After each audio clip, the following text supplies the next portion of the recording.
Assalamu alaikum wa rahmatullah.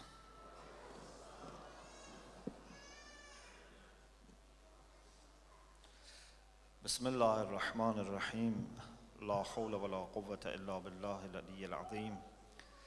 Alhamdulillahi rabbil alameen. Wa sallallahu ala sayyidina wa nabiyyina Abil Qasim al-Mustafa Muhammad.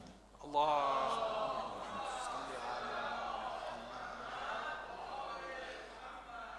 وعلى آله الطيبين الطاهرين لا سيما بقية الله في الأرضين أجل الله تعالى فرجه الشريف وجعلنا من أعوانه وأنصاره. I am grateful to Allah subhanahu wa ta'ala for giving us this opportunity to get together once again and commemorate the demise anniversary of Imam Khomeini, and also to renew our allegiance to Imam Mahdi Ajjalallahu Ta'ala Farajahu Sharif. Allahumma salli ala Muhammad wa ali Muhammad. Just before approaching the time of his birth anniversary. The topic that we chose for this meeting this year, as you have noticed, is towards an honorable community of Imam Mahdi Ajjalallahu Ta'ala Farajahu Sharif. And I am very happy that Alhamdulillah what we planned has become a reality. So I should thank you for coming here and helping us to be together and address this important issue. I should also especially thank our dear speakers who have come from different corners of the world, from North America up to Australia and from Iran. So Alhamdulillah, we have a very good representation of different parts of our community worldwide. So thank you for all our speakers for taking the time and their trouble to come and be with us. We are very grateful. And I hope the theme that we have chosen for this year would continue to be in our mind in the months of Ramadan and also Muharram. So I will explain, inshallah, gradually why we chose this theme of honor, because I think this is something that has to become a common discourse among us, and something which I think would be preparing us for, inshallah, welcoming Imam Mahdi Ajjalallahu Ta'ala Farajahu Sharif. So, Allahumma salli ala Muhammad wa ali Muhammad. So we didn't choose this theme because we ran out of subjects and topics. We chose this theme because we think it's very, very important, and I think that's the time to really engage in discussion about this theme. Allah subhanahu wa ta'ala in the Quran tells us that He has honored children of Adam. لَقَدْ كَرَّمْنَا بَنِي آدَمَ. So honor is extended by Allah subhanahu wa ta'ala to all mankind. It's not for any particular group of people, particular race. It's not for particular religious people. It's for all children of Adam. This directly implies that all mankind have right to live with honor and dignity and respect. People talk about right for life, right for education, for religion, for food, for shelter, for all these things, which are very important. And for sure, we have to work hard towards respecting and giving opportunity to every person to have these rights. But in Islam, especially in the teachings of Ahlul Bayt alayhimus salam, we have a right which is more important than any of these rights. is more important than right for even life. You may wonder what can be greater than life. What we understand from Islam and the teachings of Ahlul Bayt alayhimus salam and the examples given to us in the life of the Prophet and Imams, and in particular in the life of Imam Hussein alayhi salam, and also we find in the agenda of Imam Mahdi ajjalallahu ta'ala farajahu sharif, Allahumma salli ala Muhammad wa ali Muhammad, is that the right for honor and respect precedes even right for life. You can physically keep people alive, but if they are denied the respect and honor, this doesn't worth living. Imam Hussein alayhi salam said, "Al-mawtu awla min rukub al-ar." It's better to die if the cost for life is to lose your honor, to be humiliated. Imam Hussein alayhi salam said, "Hayhat minna dhillah, ya'ballahu dhalika lana, wa rasuluhu wa hujurun tabat wa tahurat." Allah who has given us honor would not be pleased if we accept to be humiliated. Rasulullah would not be pleased. Believers would not be pleased. And those pure mothers, and in particular the Lady Fatima, on whose laps we were brought up, will not be pleased if we exchange our honor with anything from dunya, even if it is life. So the right for honor and dignity is the greatest right. If a person is put in a cage or in a prison, and food and water is thrown at him, so he can continue this life for 10 years, 20 years, 40 years, but this is not the life of a human being. When you live in a cage or in a prison or under dictatorship, this is not the real life. So the right for honor, in my understanding of Islam, is the greatest right that Allah subhanahu wa ta'ala has granted to every human being, and no one can take this from anyone. Amirul Mu'minin alayhi salam said, "La takun abda ghayrik, qad ja'alaka Allahu hurra." Don't be slave of anyone. Don't let anyone to control you, and in this way take away your honor and dignity, because Allah has made you free.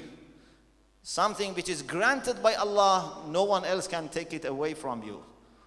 Even you don't have right to surrender and to lose your honor and dignity.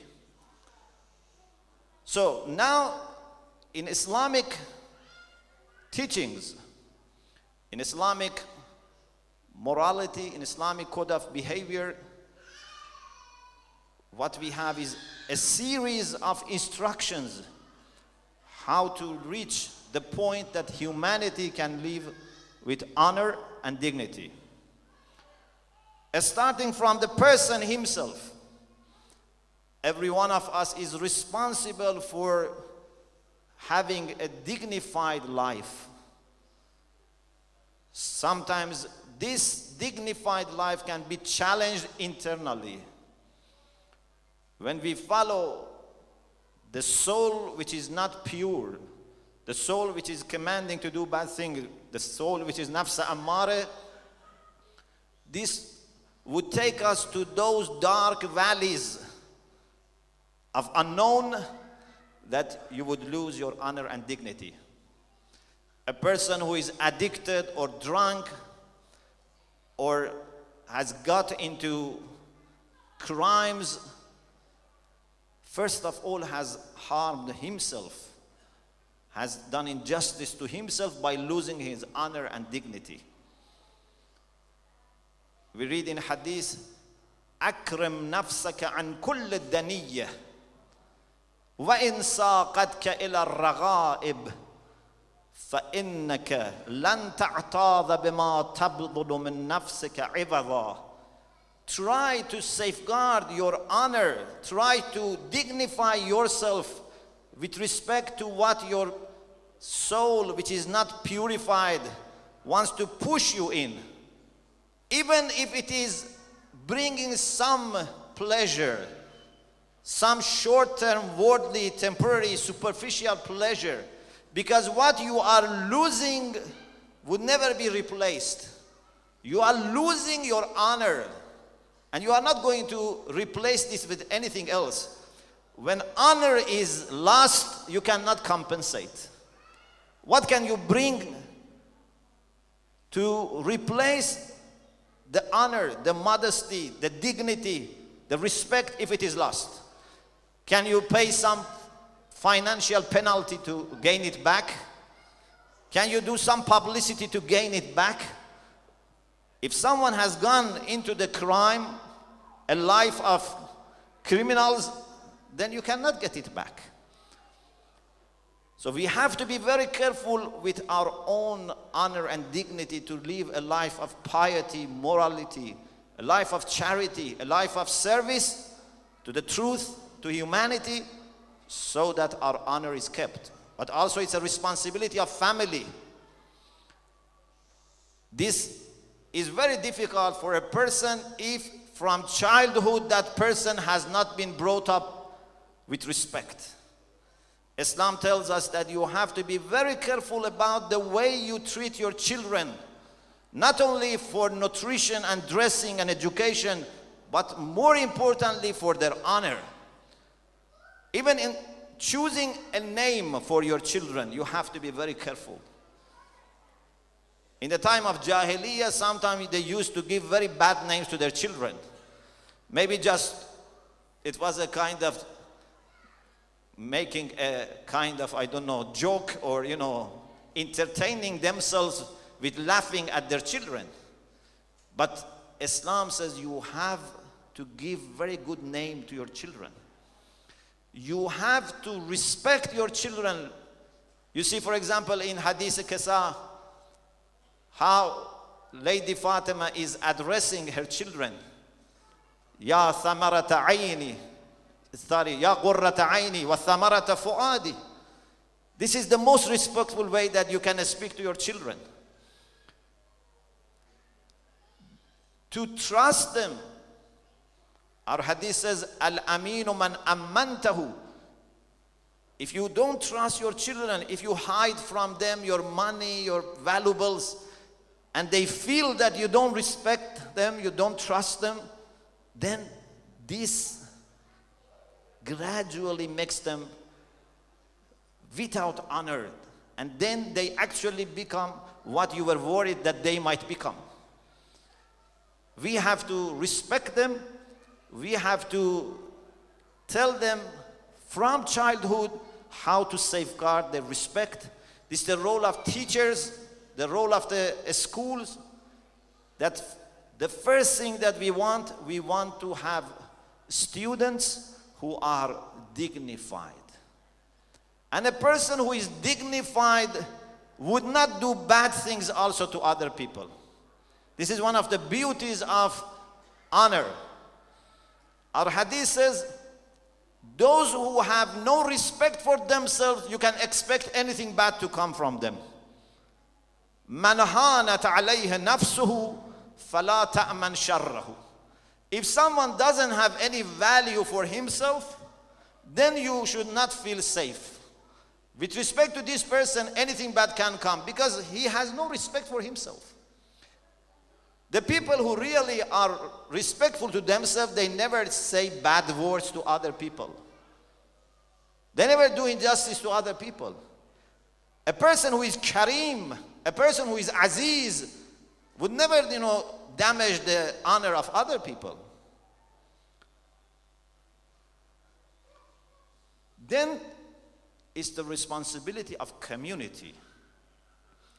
In our community, we have to do our best so that we grant this respect, not only to our members, but also to our neighbors, to the people with whom we interact in the larger society. This respect is for elders of the community. This respect is for the people who are poor, the people who are ill, the people who are refugees, the people who have lots of social issues. We have to have measures in place so that everyone would be dealt with respect. And also, when it comes to our position in this society compared to other communities, in every aspect we have to try hard to be example. When it comes to education, when it comes to contribution to the economy of the state, when it comes to family life, when it comes to productivity, anything we have to try to be example. Then this would be a community which is honorable. And then one stage remains. And that is when the whole world is governed with this principle of honor. And that is why we ask in Dua Iftitah, which was a common reference point for us today, Allahumma inna narghabu ilayka fi dawlatin karima. Those who say this dua truly are the people who have already established honor in themselves as individuals and in themselves as families and in themselves as community, and now one stage remains, and that is to extend it to humanity. So if we want to prepare for that day, we have to start from now. We have to make sure that we have dignified individuals, dignified families, and dignified community. And then what we ask, of course, would not be only for ourselves. We want this for everyone. This dawlatan karima, this generous, noble, honorable government definitely is not discriminating against anyone. You cannot be honorable and humiliate people. You cannot be just and then only concerned about the rights of your community and be unjust to other people. Justice is universal. Honor is universal. We want this honor for all people. The only people should be worried, it's very beautiful in this dua, the only people who should be worried about that day are not the people who are not Muslims or who are not Shia. No. It's not a matter of Islam or Kufr, Shia or Sunni. No. It's a matter of honesty and dishonesty. تعز بها الإسلام وأهله وتذل بها النفاق وأهله. There is no mention of kufr. Kufr is not a big trouble. Kufr is not a big issue. The main issue is nifaq, is dishonesty. Those who say we want dignity, we want honor, we want rights for humanity, but they do all mischief undercover. That's the problem. If submission to God and truth prevail, then those who are dishonest would have difficult time. And they would lose automatically their power and position. For a hypocrite, for a person who is dishonest, you don't need to fight. You don't need weapon against those who are not honest. For the one who is not honest, you just need to show people the real face.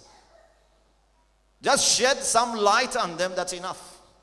You never need to fight darkness. Just bring light. Darkness goes away. جاء الحق وزهق الباطل إن الباطل كان زهوقا. This is the nature of falsehood that cannot stand against truth. This is the nature of darkness that cannot stand against light. Even if you have the light of one candle, it will overcome darkness. So, if we establish this honor in ourselves and our community and extend it to humanity, we shouldn't be worried about too many fights or conflicts. I think truth will prevail. I don't think Allah subhanahu wa ta'ala has sent all the prophets and messengers and imams so that again in the end of the world, value and honor will be established by sword. No. Inshallah, we will reach the point that the truth, the honor, the justice, everything will be established by real desire of people. Maybe we will have some marginal use of sword, but that would not be the main factor. Humanity would reach that point of maturity and understanding that when they see the hujjah of Allah subhanahu wa ta'ala, when He comes out of the cloud, then they would not choose any darkness over that light. No one would be replacing Imam Mahdi ajjalallahu ta'ala farajahu sharif